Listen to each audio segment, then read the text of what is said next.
Attention WFIA members, you're not going to want to miss this one. The 2024 WFIA Virtual Convention will be this fall from September 13th through 15th online. We're going to have the world's strongest man, Ken Patera, the world's most dangerous announcer, Gary Michael Capetta, and many more. Folks, you don't want to miss this one.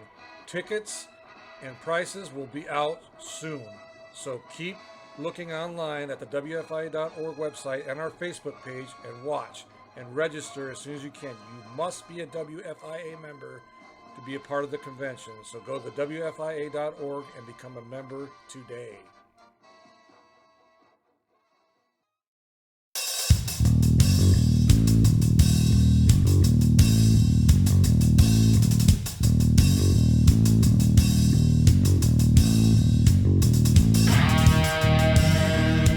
Welcome to another edition of Bumps and Thumps, the Talk of Wrestling. Today,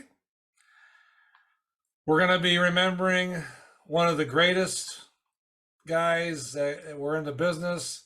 He was the brother of Maurice Vachon, the Mad Dog. And my good friend is with me today, the historian, the most dangerous wrestling historian, George Schire. Oh. George, thanks for coming back. Yeah, it's always good to be here, Brian. You know, you and I are doing more and more of these, and they're fun. The history, I love it, man. Unfortunately, we've been doing them lately with people that have been passing. Well, you know the Ole last, we did Ole, and we should give mention too that WWE lost Virgil. He was a great character. I do want to say that I was following it back then with Ted DiBiase and his $1 Million Man. That was a cool gimmick. Yeah. So many sympathy to the Virgil fans out there and friends. But you know what? The idea you mentioned about Butcher, and you walked right into it because you said Mad Dog Vachon's brother. And, maybe that says it really as good as we can, because if you ask people about, you mentioned Vachon, they automatically remember Mad Dog. Mad Dog, yeah. It doesn't matter whether you're in the AWA or if you're in Texas or if you're in Hawaii or Canada. It seems that Mad Dog, he is the one that they remember. And I think for rightful reasons. Yeah. But I thought with Butcher passing this past evening, I think it was Friday or Thursday that he passed away. And he'd been sick for a long time. He'd had a lot of illnesses. He's at home with the Lord. That's good. Yeah. And I do want to remember some of his adventures. I want to say that, I had the opportunity to have Butcher on this podcast when it first came out about almost 3.5 years ago. He was one of the first ones. I called his wife Dee. Oh, nice lady. Fantastic lady. And she gladly had him on there. Sometimes it was hard to understand him because he had throat cancer. Yeah. And so, but he was so good, and so even at that time, you could tell he wasn't doing the greatest, but I mean, he was always up-spirited about everything, and he'd chuckle and tell us some stories. And, and I remember this man. He was the brother of, Mad Dog, but I remember him just this gigantic fellow next to his brother. And he never said hardly nothing. He just stood there, this big giant of a man, when his brother, Maurice, Mad Dog, was doing all the talking. And, for all practical matters, it worked out great because he really didn't have to say anything. His presence was good enough, on the interview part. Now, in the ring, he plowed people and did what they had to do, and they were great as a tag team. There's no doubt about it. They were multiple-time tag team champions all over. AWA, I believe, at least twice. I don't know how many times. I can't remember, but... Well, we'll talk about that. Okay, we'll talk about that. But I'm saying the guy had presence. Yeah. He'll be missed. He's a legend, like his brother. But let's talk about Maurice a little Well, bit more, George. you know what makes Paul Butcher Vachon probably I consider to be a legend in the business is it comes down to the longevity. Comes down to the fact that he was truly, a lot of people don't realize this, Brian, but he truly was an international star. Ironically, I want to start, most people know that I started following wrestling. My very first live match I remember was in 57 when I was 6 years old. I really started becoming a fan where I wanted to start collecting programs in 59. But it was interesting because in 1958 in Minneapolis, one of the rare times that my dad, God bless him, he'd take me to the cards and he didn't like wrestling. He wasn't really a fan. It isn't that he didn't like it, he just wasn't a fan. And so he took me to a card. And it was interesting on this particular card because one of my, even as a young kid, I hated the Kelmacross, Ivan and Carol. You've heard me talk about that. Yeah, I and have. They were in the main event on this card against, or they were in a tag team match, but it was a 6-man tag. Okay. And they brought in for this match, they were bragging that they brought in a Russian partner. Okay. And he was introduced as Nikolai Zolotov from Windsor, Canada. Nikolai Zolotov. They were wrestling against, I should have probably looked this one up. The three of them were going to wrestle against Vern Gagne, Leo Namalini, and it'll come to me, the third partner. But the point being, Zolotov was Paul Vachon. And he had come here and he wrestled in Minneapolis. I know who the partner was. It comes to me. It was Vern, Leo Namalini, and Bronco Nagurski. Okay. So you're talking 3 really legendary Minnesota boys, because both Vern and Leo were Minnesota U of M. Yeah. And then Nagurski, of course, football player, Hall of Famer, wrestler. Yep. Etc. Okay, so that was it. And that took place in 58 there. Well, what was interesting about it is that I never really heard about him again, but he actually did stay, and that was old Minneapolis territory at that point. This is pre-AWA. He stayed here for, as Nikolai Zolotov, maybe 3-4 months. Didn't really do much. He'd wrestled, he was a young kid at the time. Yeah. He was born in, I think he was born in what, 37? 37 or 38. Yeah. So yeah, he'd have been 20. He'd have been 20 years old, give or take. Yeah. Just a young kid. But no mention of any other heritage of, and Mad Dog had never been here. So I always like this because, there's that old saying about which came first, the chicken or the egg. Well, in this case, we could say which came first to Minneapolis, the dog or the butcher. Yeah. And the reality was people say, well, Mad Dog, because, but the answer would be no. Yeah. Butcher was actually here really a full 6 years because Mad Dog didn't come here until 64. Oh, wow. Okay. So Butcher beat him by 6 years. Now, here's the thing with the Vachons. In the very early years, Mad Dog and Butcher wrestled together as a team.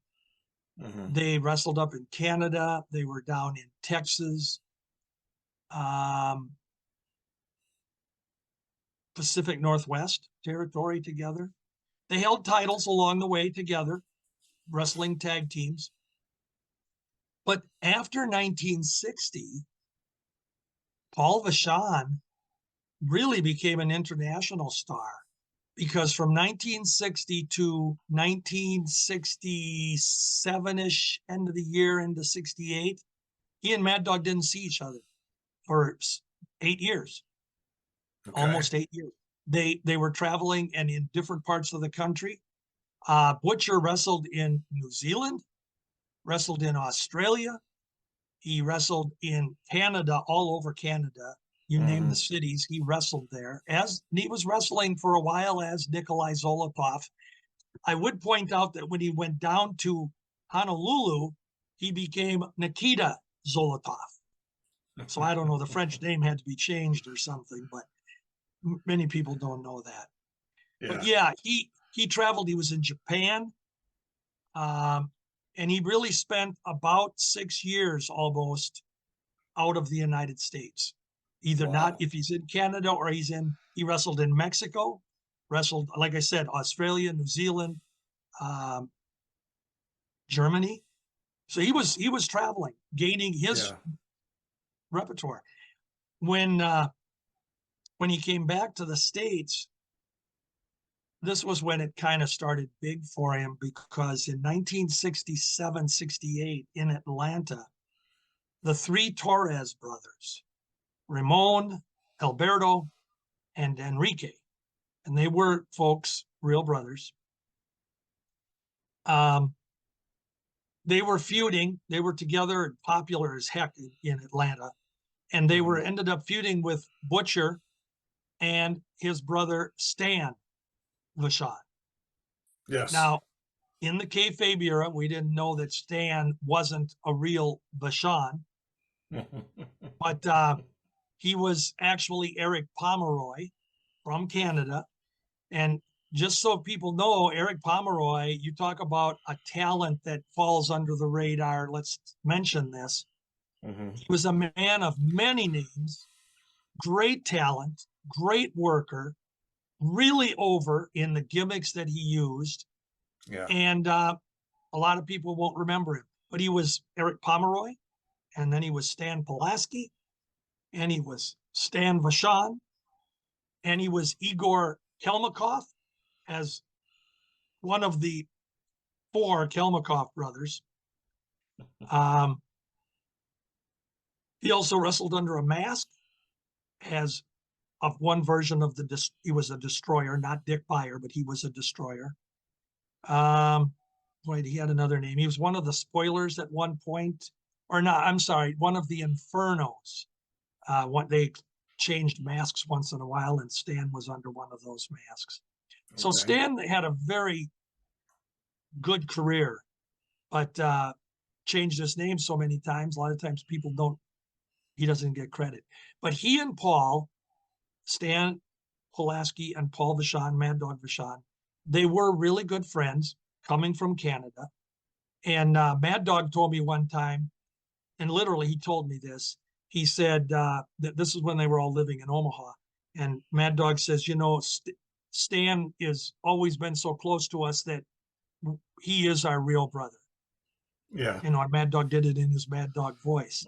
But they were very close friends. And I had a chance at one of the Hall of Fame's reunions in Newton, Iowa, some years back. And I had a nice talk with Stan Pulaski, and we talked about his Vachon days as one of them. And he said, yeah, I just love those guys, and we've always had such fun together, and has loved traveling with them. And, so they were brothers, and, brothers from a different mother, as the saying goes. But that feud in Atlanta, that's where it really started for Butcher. And hey everyone, this is Brian Ferguson. I want to tell you about a great book written by my good friend, Mr. George Schire. It's called Minnesota's Golden Age of Wrestling, from Vern Gagne to the Road Warriors. George dives deep into the golden age of wrestling, starting with the 1950s, talking about Lou Thez, Vern Gagne, Wilbur Schneider, and many others, and goes all the way deep into the AWA and into the 1980s, ending with the tag team domination of the Road Warriors. Now, this book includes photos of George's personal collection, as well as programs and sports facts that was published for many years. So go to Amazon today or the Minnesota Historical website and get this book as soon as you can. And folks, enjoy the podcast. I will point out that Butcher, he wrestled under a mask for a little bit as a version of the Spoilers. Okay. He was under mask as spoiler number 2, I guess. And Doug Gilbert was the other spoiler. And, Doug Gilbert was famous for being Mr. High in the Twin Cities. Mr. High, Mr. Low, yeah. But then he was, the professional under a mask. But he and Butcher were tag team partners. So okay. Butcher had a good career. Let's talk about his name, Butcher. Can you tell us how he acquired the name Butcher? If you know, you're going to tell me, because I honestly don't. No, I really don't know. Okay. I do know that in his earliest matches, when he was teamed with brother Maurice, they were wrestling originally as just Paul and Maurice Vachon in the very late 50s and into 60 when they worked together. He was Paul Vachon when he was in Hawaii in 1960-ish, and he was teamed with Hard-Boiled Haggerty as Paul Vachon. They held the Hawaiian Tag Team Championship briefly there. Okay. I could only guess that he got it on the road when he was traveling, that, somewhere along the line. I know it couldn't be as creative a story as how Mad Dog got his. Yeah, Mad no. Dog. I know it's in his book, and I've read that book. Unfortunately, I don't remember exactly how he got that nickname. I know Mad Dog had a bunch of names for him, and I know that was I probably read it too, because I've got his books. Yeah, and I know they had these different names, and Butcher, he's like, no, not whatever. There was some goofy names that they wanted to call him, and he's like, no. Yeah, when you say that, I remember. Yeah, but I can't remember exactly how it came about. But I know his brother Maurice had a big push in it. The key thing is that when you look at the Vachons, obviously if Mad Dog or Maurice was Mad Dog, and we know why he got the name. We've told that story. Yeah, we have. Biting and scratching like a mad dog in there. So that's how he got his name. And I'm guessing Butcher would be the same thing. He was bigger. He'd go in the ring and he'd do a little more stomping and hitting his opponent and pounding his opponent. And, you're a Butcher.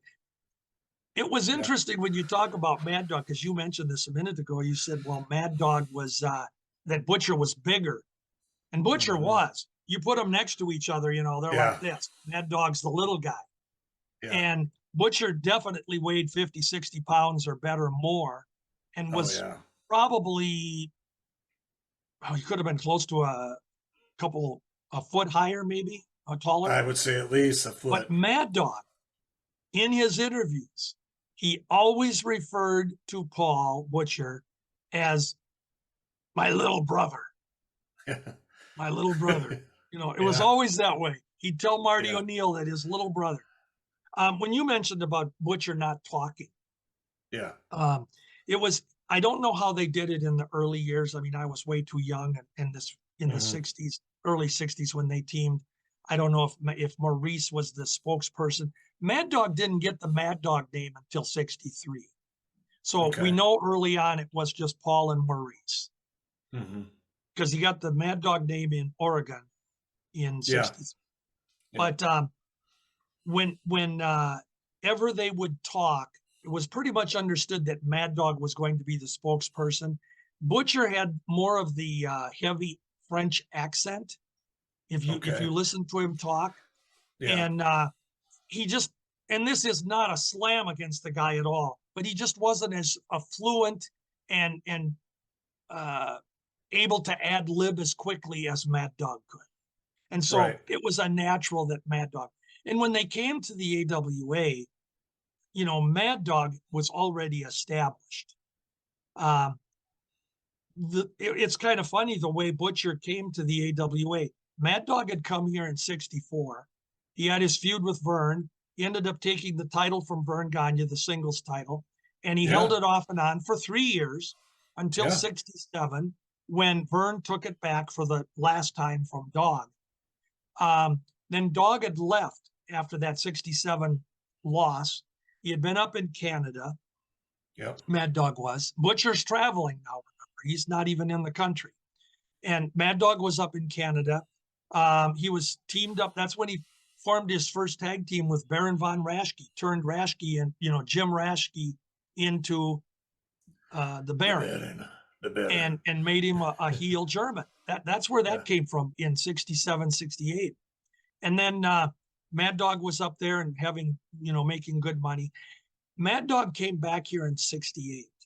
So he was gone about a year. We should point out that he also had a serious accident where he had really injured his leg. And I don't remember the details without looking it up, but he was out of action for a little bit with a serious leg injury. Ironically, we know a dozen years or decades later, he lost his leg in a different accident. Yeah. But it was weird when they came to Minneapolis, when Mad Dog came back. It was in July of 1968. My memory's going to tell me the date. It was July 13th. Minneapolis. Okay. Now this is, and I've kind of alluded to this story in the past, but here is how Butcher debuted. Mad Dog was here, and Bruiser was coming into town to team with Crusher against Mad Dog. And Mad Dog announced that he was bringing in his little brother. Now, we had never seen Butcher Vachon. I knew of Butcher Vachon because he had been in magazines. He had formed a short-lived team with Bob Morris, who wrestled as the Viking. And I knew of his Stan Vachon thing in Atlanta. And by the way, they used to bring Mad Dog in once in a while into Atlanta to have the three Vachons against the three Torres brothers. There was a huge feud down there for well over a year, any various combinations they could put together. But it was interesting on this July program of 68, Crusher and Bruiser were coming into town, and whenever they teamed up, it was box office. They were going to be in the tag team match, and the main event was going to be Wilbur Snyder against Dr. X. Now, Dr. X had been here for about almost a year at that point, and Wilbur Snyder was the latest wrestler coming in to see if he could pull the mask off. Snyder was always a main event in Minneapolis. Now, if Snyder's coming in, well, then Bruiser's coming in because they promoted together in Indianapolis. So that's how Bruiser ended up with Crusher. And that was our tag team. Well, here it comes. It's Mad Dog and Butcher. So my funny little story is 1968, I'm 16 years old, 17, whatever. Would have still been 16. I went to the drugstore and I got one of those big square rectangle cardboard white paper or cardboard things. And I brought the fanciest colorful magic markers. And I wrote, made the big poster, Crusher and Bruiser versus Mad Dog and Butcher. It just seems so cool to me, the four names. Yeah. And my dad took me to this card. First I wanted to see Dr. X and Wilbur Snyder. And then, my God, Butcher Vachon, Dad. I'm telling him, Dad, this is huge. Yeah. So I make this poster and I rolled it up. We go to the auditorium, Minneapolis Auditorium. And as we're walking through the entrance to the arena, the usher asked me, what have you got there? Because I got this rolled up white tube, I said, I made a poster. He says, well, let me see this. And he unrolls it. No, and then he rolls it. So you can't take this into the arena. He said, you hold that up, people aren't going to be able to see the matches. You can't take it in with, and he kept it. My dad, no. Yes, he kept it, and I was disappointed. My dad kind of wanted, and I just said, no, Dad, don't worry about it. Don't worry about it, Dad. I think he wanted to take issue with it. So the usher kept that poster. But I tell that story because the irony in it is that the usher told me that if I hold that sign up, I am going to block people's view.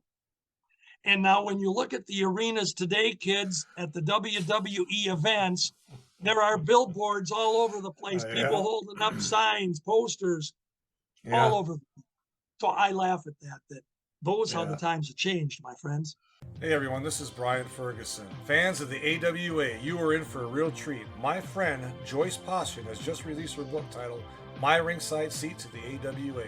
Joyce writes about her personal experiences with wrestlers such as Nick Bockwinkel, Lord Alfred Hayes, Baron Von Raschke, and others. Joyce also has published many photos from her collection that you will not see anywhere else. Order today by email at joyce.poston@gmail.com. Payment is through PayPal. The book is only $20 plus $6 shipping and handling. International orders, please email Joyce for shipping charge. Folks, run, don't walk to your keyboard, and order today. And enjoy the podcast.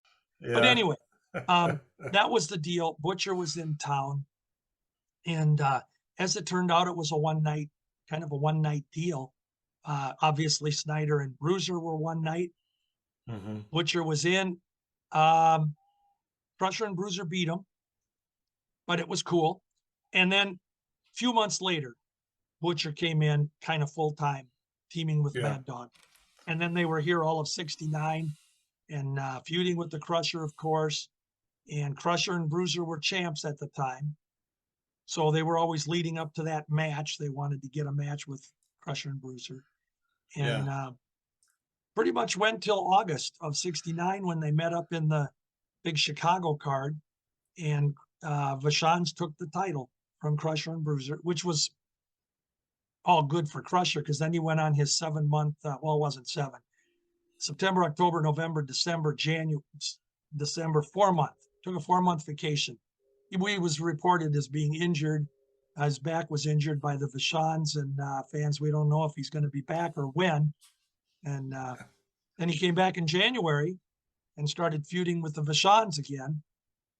And that's where that big battle on TV, you look on YouTube, the one where Mad Dog got the blood squirting out of his head. Yeah. That's where that came from. That was when Crusher came back.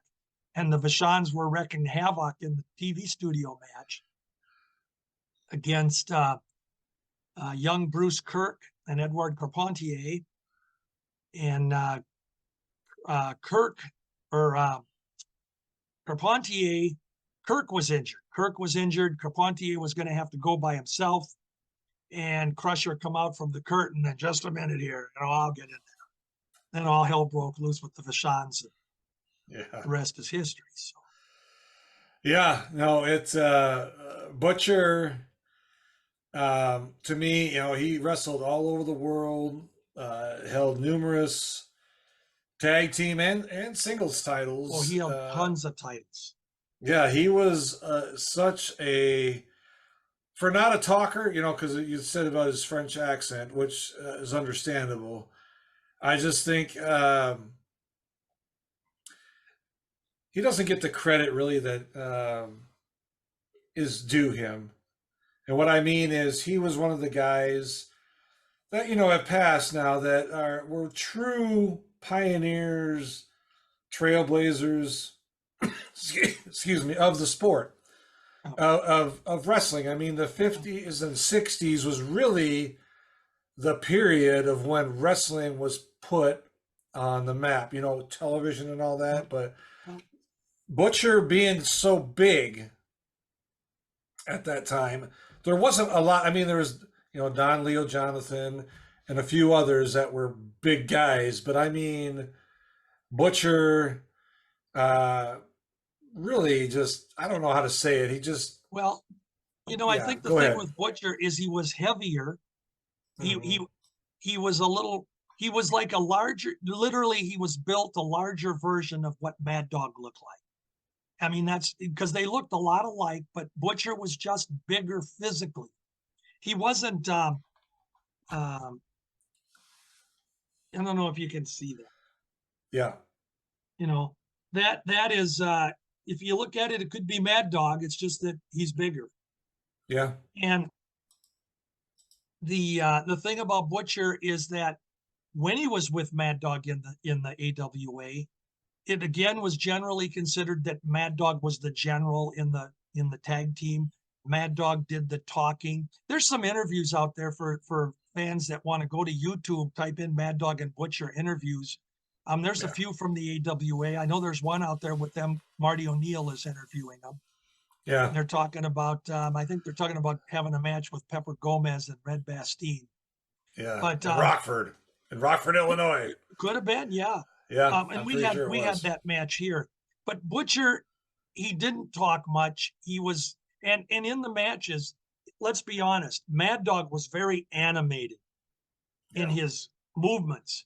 You know, he was a spark plug, short, kind of, and I don't mean short in the sense that he was short. He just wasn't 6 foot something tall.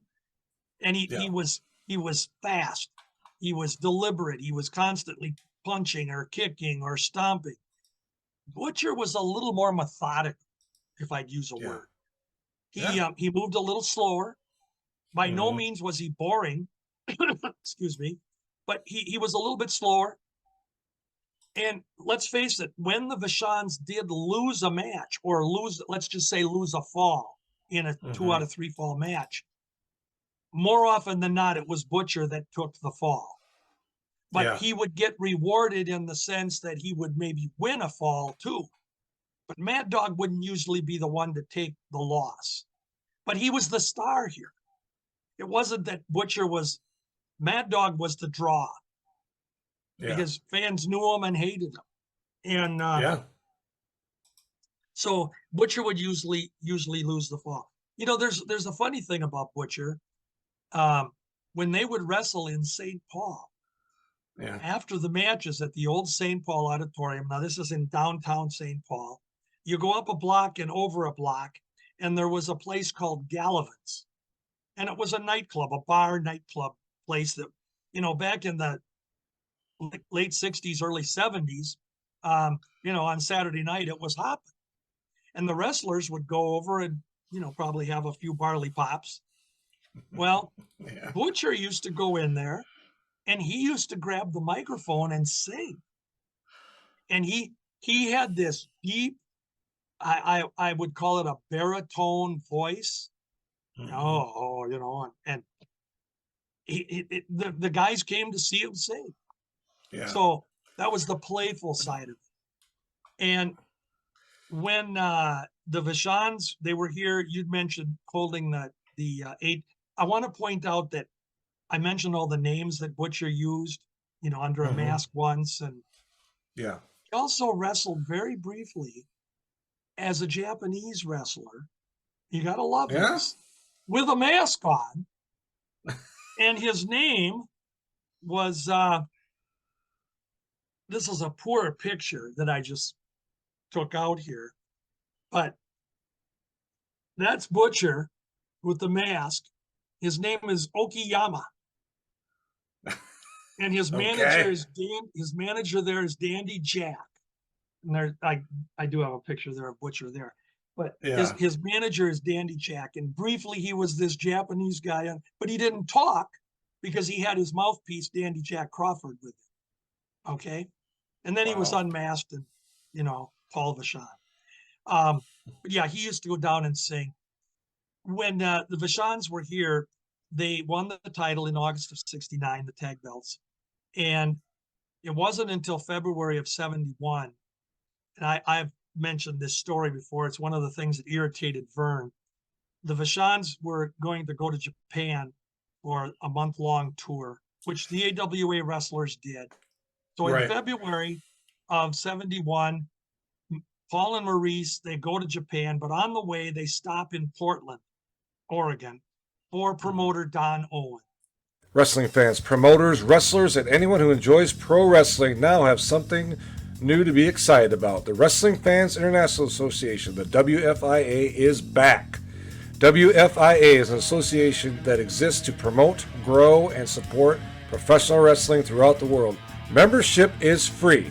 Your membership includes a free digital bi-monthly publication of the Wrestling Fan News newsletter, association updates, voting privileges, and much more. Please go to thewfia.org, that's THEWFIA.org, and become a member today.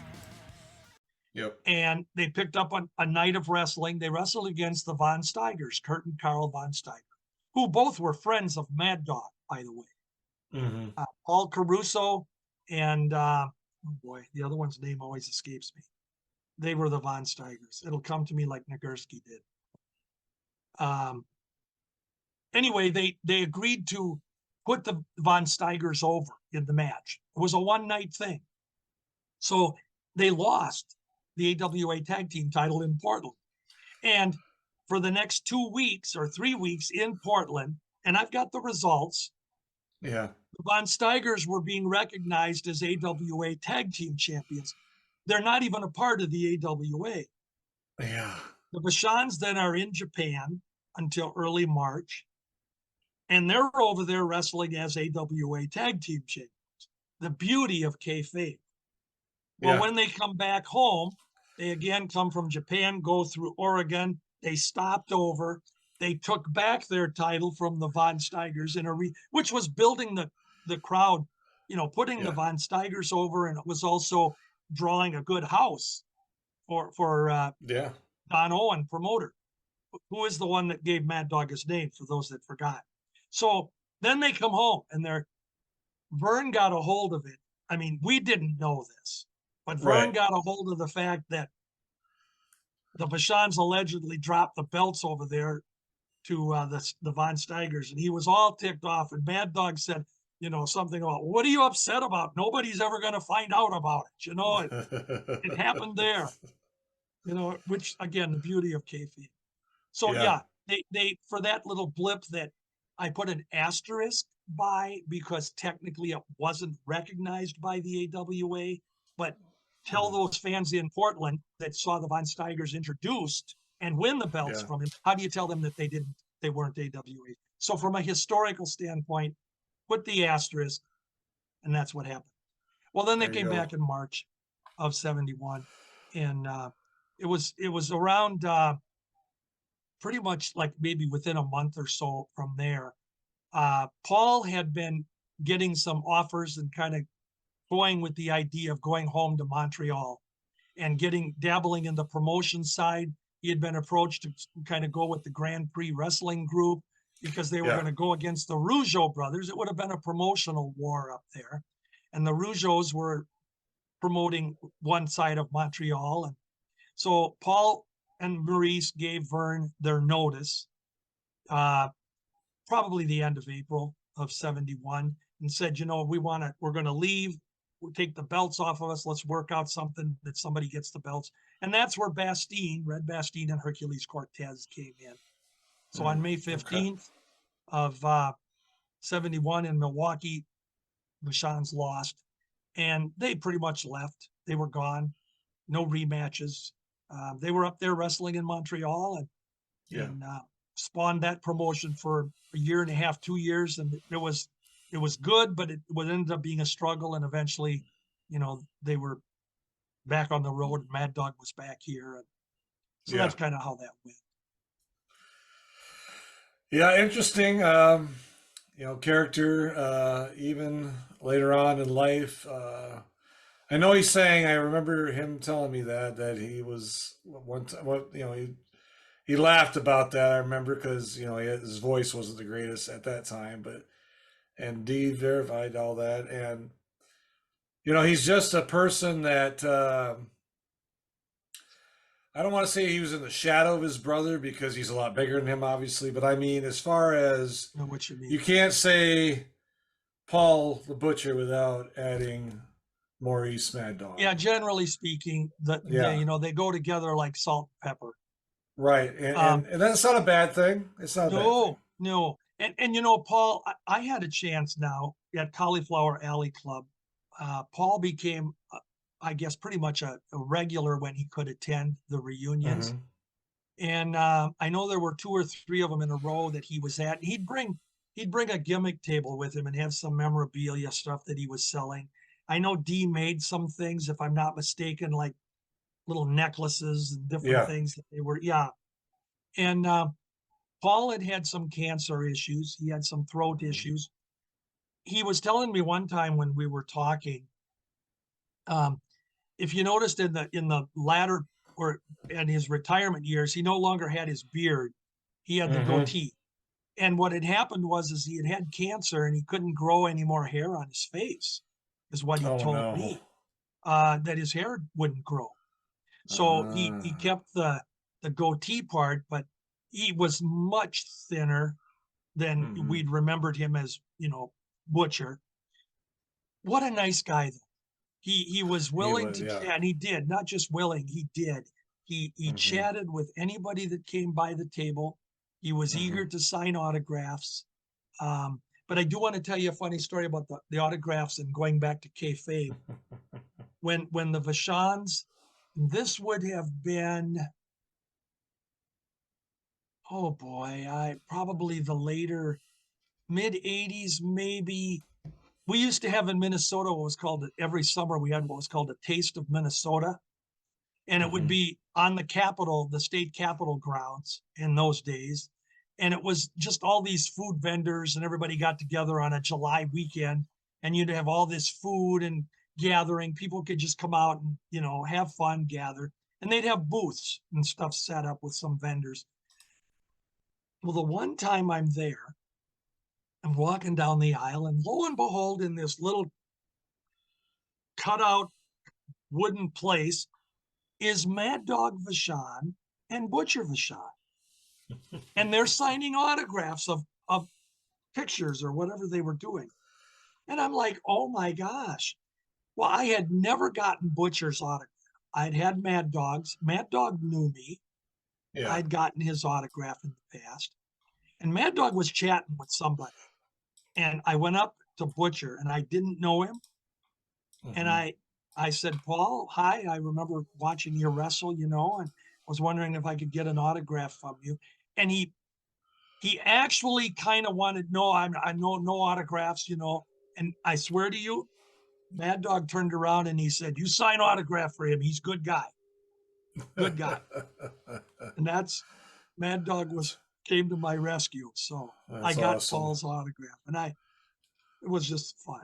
Hello, everyone. This is Brian Ferguson, the host of Bumps and Thumps, the talk of wrestling. I want to tell you about a new podcast out called Falls Count Anywhere. It is a classic pro wrestling podcast that brings you the legends of wrestling with true wrestling fans Chris DiCarlo and Charlie Turner. They bring on guests that are legends in this business, as well as wrestlers of today, promoters, referees, you name it. They have them on there, folks. And I encourage you to listen to them. If you're on YouTube, watch them. They drop every Saturday. They have their podcast. They drop it in the afternoon. So look forward to that podcast coming out. Falls Count Anywhere podcast with Chris DiCarlo and Charlie Turner. Folks, you will not be disappointed. I guarantee it. And enjoy the podcast. He really was. He was a good guy. He loved stories. He loved talking about his career. When I had mentioned to him that I remembered him when I was very young, I said, you were wrestling as Nikolai Zolotov. And he just was almost like he had this smile. He didn't know if he wanted to deny it or admit it. But I said, and then I know you came back later, using your real name. And the fact that I came, and this was after kayfabe, of course, so he went along with it. But he had we all know that he had an adopted daughter. Yep. That would have been from his, I believe it was his first wife's daughter. That Mad Dog, or that Butcher had married her, and she had I think she was like 3 years old at the time, the daughter. Yeah. And that was Gertrude, was her name. And for newer fans in the 80s, you would remember that there was a lady wrestler named Luna Vachon. And you talk about weirdos. She had her head shaved halfway with the hair hanging down on one side. The other side, she had it all tattooed with who the heck knows what. And she wrestled as a lunatic, is what it was. Lunatic Vachon was. Yeah. And but she got quite a push in some of the territories, and she was in Texas, and I think she was even in New York for a little bit. She was in WWF for a while. Yeah. But from what I know, and I don't know the whole story, I know that she dealt with some depression some real serious issues. And, you know, she did pass away. Boy, she was young. Yeah. I Paul don't even was think she pretty, was 40. yeah, I was pretty young. And it turns out that depending on what report you want to believe, that it was oxycodone and some different things that she had become addicted to. And, you know, God bless her. But yeah, she passed away. And I remember Paul telling me that he was sad when his daughter died. And Paul spoke very highly too of their sister, his and Mad Dog's real sister. Diane Vachon was her name, but she wrestled as Vivian Vachon. Vivian, Her real name was Diane. And for a while, I was talking with Paul one time too, because I wanted to kind of get his feel on the family connection with Vivian, who had been married for a while to Buddy Wolf, wrestler Buddy Wolf. And they had a daughter together, Vivian and Buddy. They had eventually separated or divorced, but then Vivian and the daughter, and I think she was like 8 years old at the time, they were killed in a car accident by a drunk driver. And Mad Dog talked about that. Mad Dog got really serious at that point in time because the drunk driver had taken his sister and would have been his niece, right? Niece, brother, would have been his niece. Yeah, and he got really upset about the drunk driver thing. Well, then we know too that later, a few years later, Mad Dog was doing some jogging in Omaha, and in the morning, and he got hit and run. Somebody hit him, and he rolled into a culvert and laid there for several hours, and he ended up losing his leg. Yeah. Never found that guy either. Never found him. No, and I hope the guy has a conscience, you know. But yeah, Mad Dog, and then later on, both Paul and Maurice talked a lot against drunk driving. That was very serious with them, and for good reason, because they'd been touched by it. But overall, I would say that Paul Vachon, for me, was a guy that he wasn't the main event wrestler that Mad Dog was, but he was a main event when they were a team. And I was never disappointed. Paul was, I saw him wrestle against Cowboy Bill Watts in a singles match. I saw him wrestle Red Bastien. I saw him wrestle Billy Red Lyons. He had the hangman's hold. He'd get the guy, his opponent, up on his back. He'd bend over and he'd have the guy by the throat here. And he'd have the guy dangling his legs, and he'd hold him there and kind of choke him till the guy would give up. And it was the hangman hold. And very good. He was a good worker. Credit to the business, spoke highly of the business, never got bitter with the business despite all the changes and things that have happened. Did you ever wonder what could have been with the AWA had things gone differently? Had their fortunes gone differently?